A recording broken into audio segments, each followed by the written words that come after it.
Hello everyone, welcome to study with Shri. देखिए, उत्तर प्रदेश PCS 2022 की test series चलाई जा रही है। ये टेस्ट नंबर आपका 39 है। 38 टेस्ट ऑलरेडी कंप्लीट हो चुका है। प्लेलिस्ट बना रखी है, आप लोग जाकर के देख सकते हैं। देखिए, आप किसी भी स्टेट पीसीएस की तैयारी कर रहे हैं, जैसे कि एमपीपीएससी, यूकेपीएससी, बीपीएससी, जेपीएससी या फिर सीजीपीएससी या किसी वनडे एग्जाम की तैयारी कर रहे हैं, तो आप लोगों के लिए टेस्ट काफ़ी फायदेमंद है। देखिए, केवल बहुत सारे लोग बोलते हैं कि यूपी पीसीएस का टेस्ट सीरीज है। ठीक है, यूपी पीसीएस का टेस्ट सीरीज है, लेकिन ऐसा कुछ नहीं है। आप जो है कि अगर एमपी पीएससी की भी तैयारी कर रहे हैं तो भी आप देख सकते हैं, बीपीएससी की कर रहे हैं, यूके पीसीएस की कर रहे हैं या जेपीएससी की कर रहे हैं, सीजी पीसीएस की कर रहे हैं। क्योंकि देखिए, इसमें स्टैटिक पोर्शन बहुत सारे क्वेश्चन रहते हैं, स्टैटिक पोर्शन, ठीक है, जो कि सारे एग्जाम में आते हैं। ठीक है, और आपका जो कि उत्तर प्रदेश पीसीएस 2022 का भी नोटिफिकेशन आ गया है। 16 तारीख से फॉर्म अप्लाई हो रहे हैं। जिन्होंने नहीं किया है अभी तक वो कर दें, ठीक है। और टेस्ट सीरीज को फॉलो करते रहें, क्योंकि एग्जाम का डेट जो है कि 12 जून है और टाइम कम है। तो जितना प्रैक्टिस करेंगे, जितना देखेंगे, जितना समझेंगे, उतना ही आपको फायदा करेगा। तो स्टार्ट करते हैं। फर्स्ट क्वेश्चन है, किस संविधान संशोधन अधिनियम द्वारा अनुच्छेद 326 में संशोधन कर मतदान की आयु 21 वर्ष से घटाकर 18 वर्ष कर दिया गया? 89वां संविधान संशोधन अधिनियम, 97वां संविधान संशोधन अधिनियम, 86वां संविधान संशोधन अधिनियम, 61वां संविधान संशोधन अधिनियम। देखिए, क्वेश्चन ये कह रहा है कि वो कौन सा अधिनियम था जिसके द्वारा अनुच्छेद 326 में संशोधन किया गया और जो मतदान देने की आयु, मतलब वोट देने की आयु जो है कि 21 वर्ष थी, उसको घटा करके क्या कर दिया गया, 18 वर्ष कर दिया गया। ठीक है, वो कौन सा संविधान संशोधन था? तो वो संविधान संशोधन था आपका 61वां संविधान संशोधन। ठीक है, ये हुआ कब था?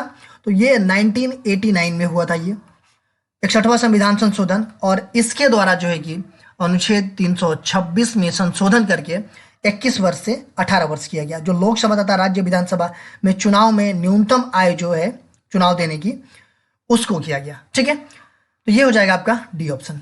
देखिए, अगर हम 89वां संविधान संशोधन अधिनियम की हम बात करें, ठीक है, तो ये कब हुआ था? तो ये 2003 में हुआ था। ठीक है, इसमें जो है कि 338 में क को जोड़ करके अनुसूचित जनजाति के लिए पृथक राष्ट्रीय आयोग की स्थापना का प्रावधान किया गया। जो है कि 97वां संविधान संशोधन ये 2011 में हुआ था। ठीक है, और ये जो है कि सहकारी समितियों से संबंधित था। देखिए, 86वां संविधान संशोधन काफी इंपॉर्टेंट है। ठीक है, यहां से बहुत सारे क्वेश्चन आते हैं। ये कब हुआ था? ये 2002 में हुआ था। ठीक है, और इसमें जो है कि 6 से 14 वर्ष की आय है जो बच्चों की, ठीक है, उसके लिए जो है कि अनिवार्य एवं निःशुल्क शिक्षा को क्या किया गया, मौलिक अधिकार के रूप में मान्यता दिया गया। किस अनुच्छेद के तहत? तो अनुच्छेद 21 के क के तहत। ठीक है, अनुच्छेद 21 के क के तहत जो है कि, और देखिए इसमें जो है कि 51 के क में जो है कि एक और जो है कि आपका मौलिक कर्तव्य जोड़े गए, मूल कर्तव्य जोड़े गए। कौन सा? 11वां। ठीक है, 11वां मौलिक कर्तव्य क्या है? आप लोग मुझे कमेंट बॉक्स में बताइए। किस संविधान संशोधन अधिनियम द्वारा संविधान में एक नया भाग 9 को जोड़ा गया? 73वां संविधान संशोधन अधिनियम, 74वां संविधान संशोधन अधिनियम, 75वां संविधान संशोधन अधिनियम, 76वां संविधान संशोधन अधिनियम। देखिए, कौन सा संविधान संशोधन अधिनियम था जिसके द्वारा संविधान में एक नया भाग 9 का जोड़ा गया? ठीक है, वो कौन सा था? तो वो था आपका 74वां संविधान संशोधन अधिनियम। यह आपका 1993 में हुआ था। ठीक है, और ये जो है कि इसमें अनुसूची 12 जोड़ी गई और भाग 9 के क जोड़ करके नगर पालिका, नगर निगम तथा नगर परिषद से संबंधित प्रावधान किए गए। तो ये हो जाएगा आपका बी ऑप्शन। जम्मू कश्मीर और लद्दाख किस तारीख को भारत के 2 नए केंद्र शासित प्रदेश बन गए? 31 अक्टूबर 2019 से, 31 सितंबर 2019 से, 31 नवंबर 2019 से, 31 दिसंबर 2019 से। देखिए, क्वेश्चन पूछा जा रहा है कि जम्मू कश्मीर और लद्दाख जो है आपके, ये जो है कि कब जो है कि भारत के 2 नए मतलब केंद्र शासित प्रदेश ये बने? तो ये बने आपके 31 अक्टूबर 2019 से। ए ऑप्शन आपका सही है। देखिए, आज के डेट में आपके देश में कितने राज्य हैं? तो 28 राज्य हैं। और केंद्र शासित प्रदेश कितने हैं? तो 8 हैं। ठीक है, तो ये हो जाएगा आपका ए ऑप्शन।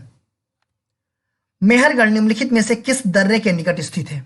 काराकोरम दर्रा, गोमल दर्रा, खैबर दर्रा, बोलन दर्रा। देखिए, मेहरगढ़ जो है कि ये किस दर्रे के निकट स्थित है?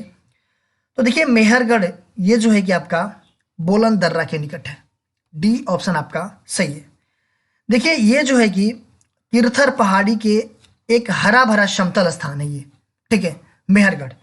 और ये जो है कि आपका पाकिस्तान के बलूचिस्तान प्रांत में पड़ता है ये, ठीक है। ये हो जाएगा आपका डी ऑप्शन। निम्नलिखित में से सबसे पहले किस जंगली जानवर को पालतू बनाया गया? बैल, बकरी, गाय, कुत्ता। देखिए सबसे पहले जो है कि कौन से जंगली जानवर को पालतू बनाया गया, तो कौन सा जानवर था? तो वो था आपका कुत्ता। ये डी ऑप्शन आपका सही है। आर्यों ने, एक मिनट, आर्यों ने किसकी स्तुति में सूक्तों की रचना की? राजाओं की, पुरोहितों की, समितियों की, देवताओं की। देखिए आर्यों ने किसकी स्तुति में सूक्तों की रचना की? तो किसकी स्तुति में किया? उन्होंने किया देवताओं की। ये डी ऑप्शन आपका सही है। सिंधु सभ्यता का वह स्थान, एक मिनट, सिंधु सभ्यता का वह स्थान जहां खुदाई में एक डॉक, नौका गोदी मिली, जहां से माल नौकाओं पर लाद कर भेजा जाता और बाहर से आने वाला माल यहाँ पे उतारा जाता। कोटदीजी, लोथल, हड़प्पा, चन्हुदड़ो।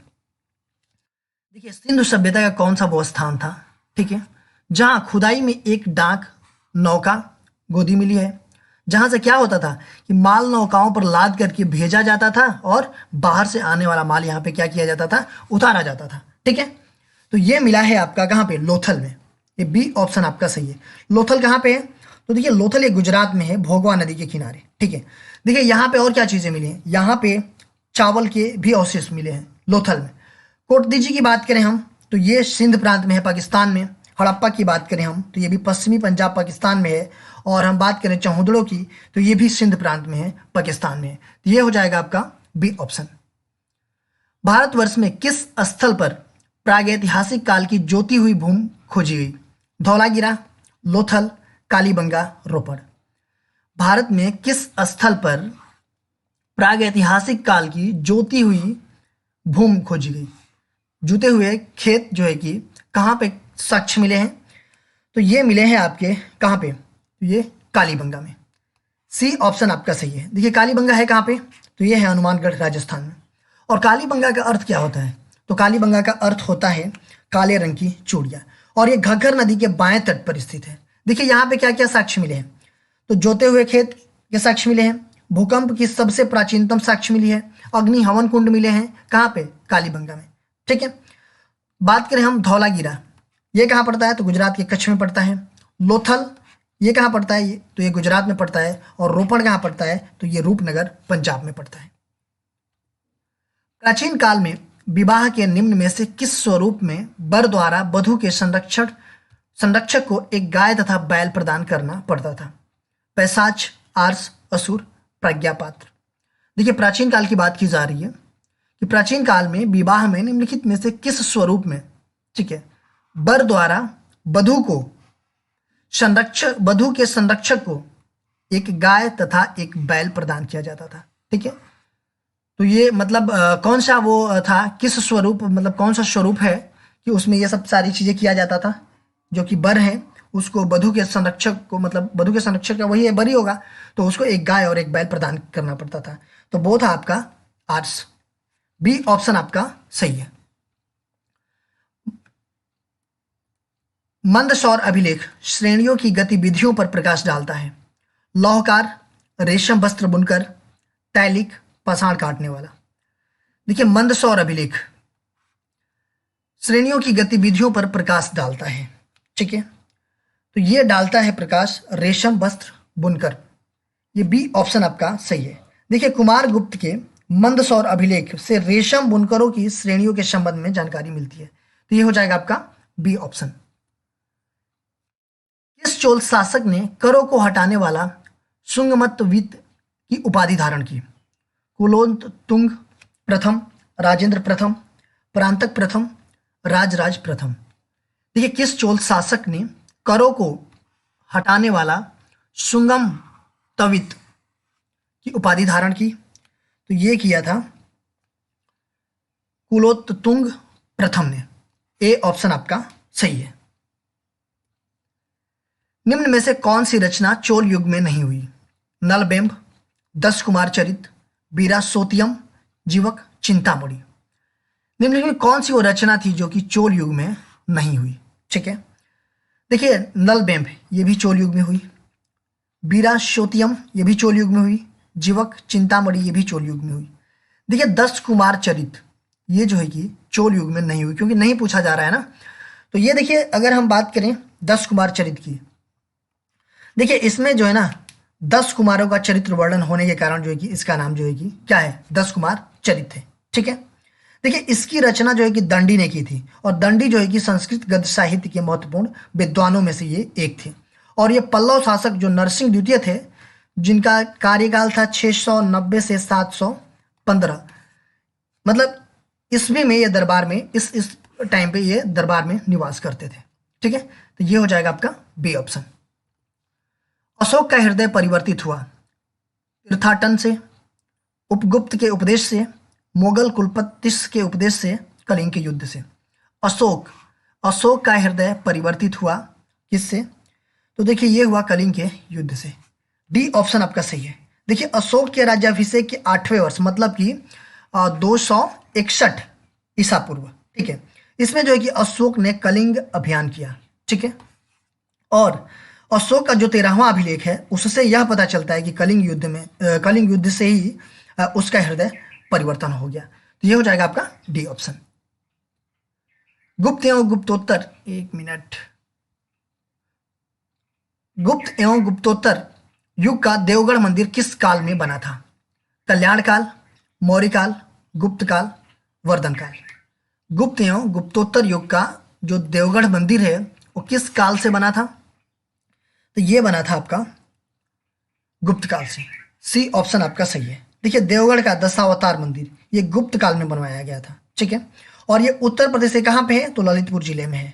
और ये गुप्त काल के जितने सारे मंदिर हैं उसमें सबसे ज्यादा जो है कि ये देवगढ़ मंदिर काफी सुंदर है। तो ये हो जाएगा आपका सी ऑप्शन। वेलिंगटन द्वीप निम्नलिखित में से किस राज्य से संबंधित है? केरल, गुजरात, उड़ीसा, झारखंड। वेलिंगटन द्वीप ये किस राज्य से संबंधित है? तो ये संबंधित है आपका केरल राज्य से। देखिए केरल राज्य में कोच्चि नगर में ये स्थित है और एक कृत्रिम द्वीप है। ठीक है, देखिए जो वेम्बनाड झील है केरल में, उसमें जो है कि एक छोटा सा टापू है। ठीक है, और उस टापू को जो है कि मतलब बढ़ा करके ये निर्मित किया गया है। तो ये हो जाएगा आपका ए ऑप्शन। मानसून की उत्पत्ति से संबंधित कौन सा प्रमुख सिद्धांत है? अल नीनो सिद्धांत, तापीय सिद्धांत, जेट स्ट्रीम सिद्धांत, ये सभी। देखिए मानसून की उत्पत्ति से संबंधित कौन सा प्रमुख सिद्धांत है ये पूछा जा रहा है। तो देखिए अल नीनो सिद्धांत ये भी मानसून से रिलेटेड है, तापीय सिद्धांत ये भी इसके उत्पत्ति से संबंधित है, जेट स्ट्रीम सिद्धांत ये भी है। तो ये हो जाएगा आपका ये सभी, ये डी ऑप्शन आपका सही हो जाएगा। नेशनल रिमोट सेंसिंग एजेंसी कहाँ स्थित है? अहमदाबाद, हैदराबाद, मुंबई, दिल्ली।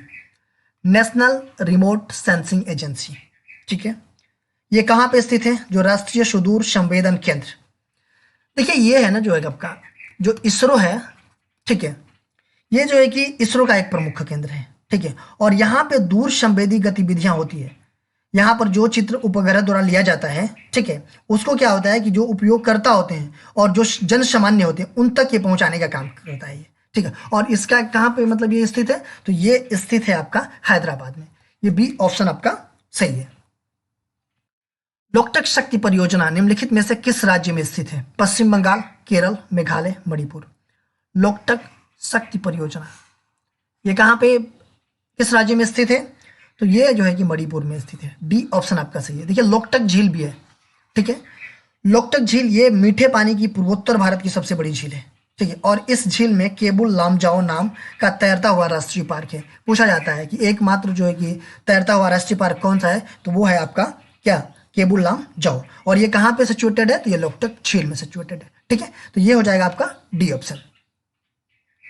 निम्नलिखित में से किसे भविष्य का ईंधन, एक मिनट, निम्नलिखित में से किसे भविष्य का ईंधन कहा जाता है? प्राकृतिक गैस, मीथेन, हाइड्रोजन, कार्बन। किसे जो है कि भविष्य का ईंधन कहा जाता है? तो ये कहा जाता है हाइड्रोजन को। सी ऑप्शन आपका सही है। देखिए हाइड्रोजन जो है ना रासायनिक पदार्थों के रूप में इस्तेमाल किया जाता है, और इसके अलावा जो है कि इसे वाहनों में ईंधन के तौर पे भी प्रयोग किया जा सकता है। ठीक है, तो इस वजह से इसे भविष्य का ईंधन कहा जाता है। किसको? हाइड्रोजन को। तो ये हो जाएगा आपका सी ऑप्शन। देखिए, ये पूछा गया था पिछले वीडियो में ये क्वेश्चन कि किस संविधान संशोधन अधिनियम द्वारा राष्ट्रीय अनुसूचित जातियों जनजाति आयोग को 2 पृथक भागों में विभाजित किया गया? 89वां संविधान संशोधन अधिनियम, 97वां संविधान संशोधन अधिनियम, 86वां संविधान संशोधन अधिनियम, 61वां संविधान संशोधन अधिनियम। कौन सा वो अधिनियम था जो कि राष्ट्रीय अनुसूचित जाति एवं जनजाति आयोग को 2 पृथक भागों में विभाजित कर दिया गया? तो वो था आपका 89वां संविधान संशोधन अधिनियम, और ये हुआ था आपका कब? 2003 में। इसके तहत जो है कि 338 अनुच्छेद में क जोड़ करके जो है कि इसके अलग जो है कि पृथक राष्ट्रीय आयोग की स्थापना का प्रावधान किया गया। तो ये हो जाएगा आपका ए ऑप्शन। आज का क्वेश्चन देख लेते हैं। आज का क्वेश्चन है, सिक्किम निम्न में से किस देश के साथ अपनी सीमा साझा नहीं करता? म्यांमार, भूटान, चीन, नेपाल। देखिए, सिक्किम की बात की जा रही है। ये जो है कि किस देश के साथ जो है कि अपनी सीमा साझा नहीं करता है, पूछा जा रहा है। ठीक है, तो ये आप लोग कमेंट बॉक्स में मुझे बताइएगा। इसका आंसर मैं नेक्स्ट वीडियो में आप लोगों को बताऊंगा। देखिए, अगर आप हमें इंस्टाग्राम पे फॉलो करना चाहते हैं तो वहां भी कर सकते हैं। इंस्टाग्राम पे हमारी आईडी है StudyWithSri25, फेसबुक पे मेरा पेज है StudyWithSri के नाम से, और फेसबुक पे मेरा ग्रुप है UPPCS 2022, और ये टेलीग्राम का लिंक है। इन सब सारे जगहों पे कनेक्ट हो जाइए। इन सब सारे जगहों पे स्टडी से रिलेटेड चीज़ें पोस्ट की जाती है, जिससे आप लोगों को फायदा पहुंच सकता है। दोस्तों, वीडियो अच्छी लगती है तो आप लोग अपने दोस्तों में शेयर किया कीजिए, लाइक कर दिया कीजिए, एक अच्छा सा कमेंट कर दिया कीजिए। अगर वीडियो अच्छी नहीं लगती है तो आप लोग डिसलाइक कर दिया कीजिए, और कमेंट बॉक्स में मुझे बताइए कि डिसलाइक क्यों किया। वीडियो देखने के लिए धन्यवाद।